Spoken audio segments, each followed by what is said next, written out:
de la zona estadounidense. No es modelo lingüístico para nadie la zona estadounidense, porque es una zona muy diversa. Hay una parte donde el modelo es el mexicano, hay una parte donde es el puertorriqueño, dominicano, hay otra parte donde es el cubano. No tenemos una unidad lingüística, como puedo yo decir, el Caribe, Río de la Plata, los Andes. No, ellos son cada uno dentro de todo Estados Unidos de una manera distinta, pero conviene que sepamos que hay allí un profesor de español, debe saber qué es lo que está pasando en los Estados Unidos. La lengua española es oficial solo en el Estado Libre Asociado de Puerto Rico, que fue colonia española y que es un país para nosotros. Para el mundo hispanohablante, Puerto Rico es un país hispánico, aunque por circunstancias de su historia ahora mismo sea un Estado Libre Asociado de los Estados Unidos de América. El Nuevo México tiene protección constitucional, pero no es lengua oficial. Tampoco en Texas, aunque es una lengua muy usada, pero como ya dije el otro día, los Estados Unidos no tienen el inglés recogido como lengua oficial en su constitución, por lo tanto no tienen ninguna otra lengua. Igual ocurre en Nevada, Arizona, California, Florida y, como ven ustedes, Estados Unidos tiene un territorio tan grande que los 45 y más millones de hispanohablantes quedan disueltos de esta manera. Muy densa la presencia en todo lo que es el sur, centro, oeste de los Estados Unidos, con alguna presencia intensa también en la costa. Hay mucha población hispana por muchas causas. Ahora veremos esto detenidamente. Vean ustedes un mapa del español. En la parte norte, el español subía mucho hacia los Estados Unidos, subió mucho más, pero esta fue una zona más o menos estable durante varios siglos. Hay una presencia muy temprana del español en el sur, anterior al inglés. Forma parte de la expansión colonial de España por las Américas, esa zona de lo que es hoy Estados Unidos. Y está muy vinculada a la búsqueda de la fuente de la juventud, que fue una idea que se le ocurrió a un colonizador, a un conquistador, a Ponce de León, y se decidió ir a buscarla. Si ustedes ven la película, la última versión de Piratas del Caribe, de Penélope Cruz, que están buscando la fuente de la juventud, esa es la historia. Como ven ustedes, en la película aparecen los españoles en una parte, porque la leyenda pertenece a la colonización española. Hubo expediciones que llegaron hasta Texas y también a Nuevo México. Hubo colonias en Arizona, en San Diego, después la Luisiana pasó a España, y en algún momento de la historia formaron parte del mundo hispánico muchos de los actuales estados de los Estados Unidos. En la parte sur de los Estados Unidos, que es donde más se concentran, el español, y en general puede ser de dos tipos. El tradicional. El español tradicional es el de los primeros colonos, estos de aquí, que no se fueron de esa zona, aunque después llegaron los ingleses. Ellos mantuvieron su lengua y mantuvieron su herencia lingüística. Y después está el de las inmigraciones, es decir, el de la gente que ha ido después a los Estados Unidos, generalmente como inmigrante económico, para mejorar de vida, buscar dinero, etc. El español es hablado en casa por más de 30 millones de personas en los Estados Unidos. El 12,5% de la población lo considera su seña de identidad. Es decir, ¿De esos 30 millones o de todo? ¿El 12% de esos 30 millones? No, en general, sí. Lo considera su seña de identidad, es decir, ellos consideran que hablan español y por eso son hispanos. Cuando tú les preguntas ¿y por qué eres hispano? Te dicen, le dan por esto, y ordenen, y te ponen muchos de ellos como primer lugar porque hablan hispano.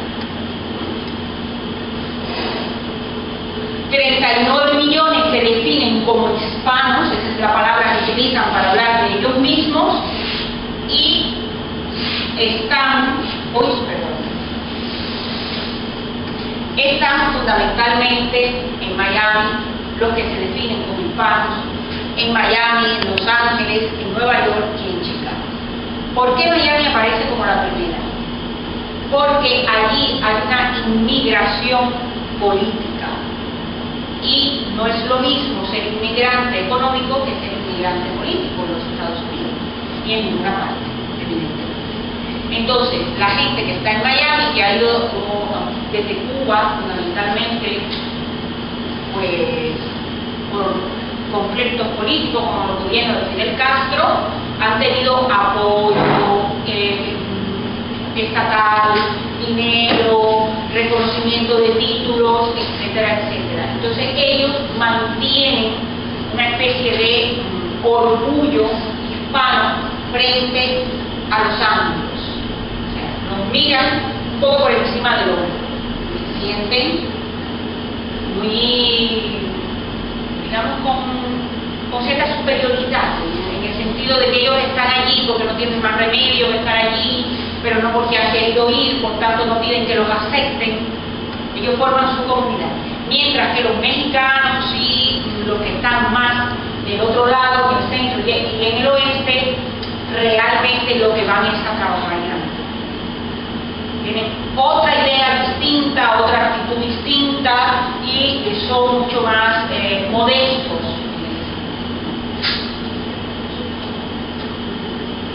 El 58%, o sea, más de la mitad de los hispanos son de origen mexicano.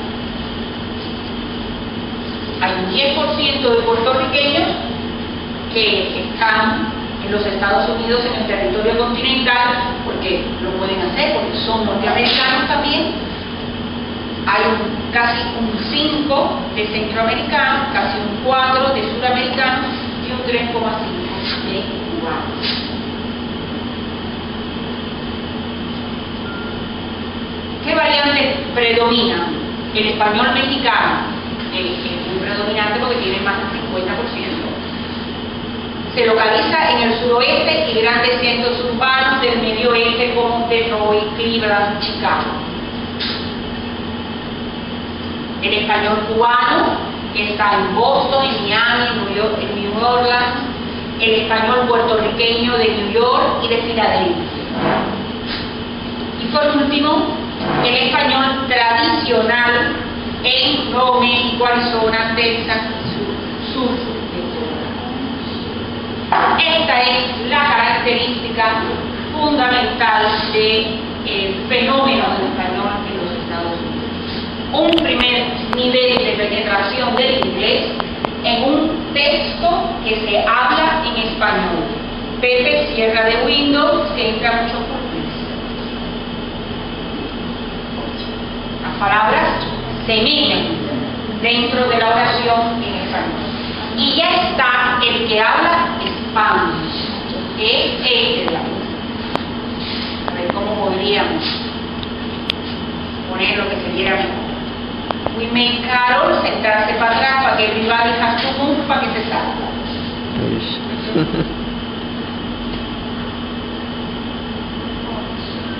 Es una mezcolanza de frases en español con frases en inglés. Nosotros consideramos que para el Spanglish propiamente es esto, porque esto se puede dar en muchos países que los que se habla español en América sin necesidad de ser españoles y de estar en los Estados Unidos. Gente que utiliza palabras en inglés en medio de las calles. Maestra, Ya es común. ¿esto se pasa en el medio del territorio estadounidense o en zonas de frontera? No, zonas de frontera no. No. Más arriba, no más. Vieron la película que les traje de Las mujeres de verdad tienen curvas, ¿verdad? Eso es España. Lo que ella empieza a hablar con la madre, cuando ella está hablando con su mamá. Vamos a oír a unos hispanos hablando en español con diferentes acentos, todos en los Estados Unidos.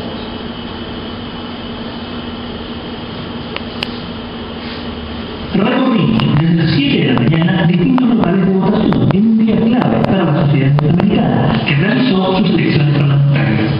La inmigración fue un tema fundamental que muchos tuvieron presente al poner su voto de La inmigración en estas elecciones es muy importante porque todos los hispanoparlantes debemos salir a votar para elegir a nuestros oficiales que sean honestos con todos los ciudadanos. Félix González, votante del Bronx, espera que con esta elección se pueda producir un gran cambio. Porque esta gente aquí, el republicano no quiere saber del inmigrante. Y nosotros hemos que cambiar ese congreso que tenemos ahí. Ese congreso está pésimo. Empezando por el presidente Bush, toda esta cosa que tiene, cogiendo el dinero de uno. Los carros, el impuesto de uno para estar pagando guerras y cosas, eso no. Acuérdate eso, brother. Que es aquí que hablar.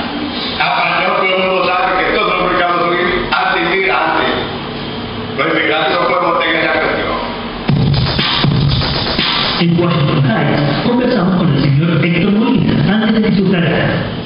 Sí, la inmigración es muy importante. Usted sabe que tenemos países de inmigrantes y creo incluso los que están haciendo mucho Estado contra los inmigrantes.